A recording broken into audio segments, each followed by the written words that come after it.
बहुत समय पहले राजा वीरेंद्र नाम का एक न्यायप्रिय और दयालु शासक था। उसके राज्य में लोग सुख शांति से रहते थे। राजा के साथ नंदन नाम का एक नौकर रहता था, जो बचपन से ही महल में काम कर रहा था। नंदन मेहनती, ईमानदार और राजा का सच्चा साथी था। राजा उस पर इतना भरोसा करते थे कि महल के कई जिम्मेदार काम उसी को सौंपते थे। एक दिन अचानक राजा गंभीर रूप से बीमार पड़ गए।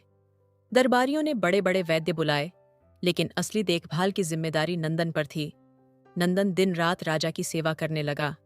वह खुद दवा लाता, राजा को समय पर पिलाता, उन्हें खाना खिलाता और उनके पास बैठकर रात भर जागता। राजा अक्सर कहते, नंदन, तुम तो बिल्कुल नहीं सोते। अपने आराम की भी फिक्र करो। महाराज, आपका स्वस्थ रहना ही मेरा आराम है। लेकिन दरबार में कुछ लोग नंदन से ईर्ष्या करते थे। उन्हें लगता था कि राजा का भरोसा केवल नंदन पर है और यही उन्हें परेशान करता था। उन्होंने मिलकर राजा के कान भरने शुरू कर दिए। महाराज, नंदन उतना सीधा नहीं है जितना दिखता है। वह आपके खजाने से चोरी करता है और अपनी जेब भरता है। राजा को अचानक संदेह हुआ। उन्होंने नंदन पर निगरानी रखनी शुरू कर दी। एक रात दरबारी ने राजा के कमरे की एक कीमती अंगूठी छुपा दी और अगले दिन दिखावा किया कि वह खो गई है। देखा महाराज, जरूर यह अंगूठी नंदन ने ही ली होगी। राजा ने नंदन को बुलाया। नंदन, मेरी अंगूठी कहाँ है? सच सच बताओ। नंदन चौंक गया और हाथ जोड़कर बोला, महाराज, मैंने आपके लिए जान तक दांव पर लगाई है। आपके खजाने को छूना तो दूर, मैंने आज तक कोई गलती भी नहीं की। राजा चुप रहे, पर मन में शंका बाकी रही। कुछ दिन बाद सच्चाई सामने आ गई।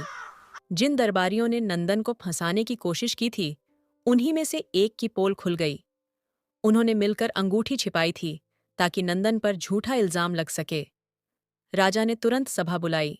नंदन जैसा ईमानदार और निष्ठावान साथी इस महल की शान है।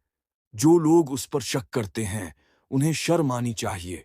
दरबारी शर्म से सिर झुका लेते हैं। राजा ने सबके सामने नंदन को गले लगाया और कहा, नंदन, तुम सिर्फ मेरे नौकर नहीं, बल्कि मेरे सच्चे भाई जैसे हो। आज से तुम इस राज्य के मुख्य सेवक रहोगे। तुम्हारा नाम इतिहास में ईमानदारी की मिसाल के रूप में याद किया जाएगा। नंदन की आंखों में आंसू आ गए। उसने सिर झुकाकर कहा, महाराज, मुझे किसी इनाम की जरूरत नहीं। आपकी सेवा करना ही मेरे जीवन का सबसे बड़ा पुरस्कार है। सच्चाई और निष्ठा की परख भले देर से हो, लेकिन अंत में जीत हमेशा ईमानदारी की होती है।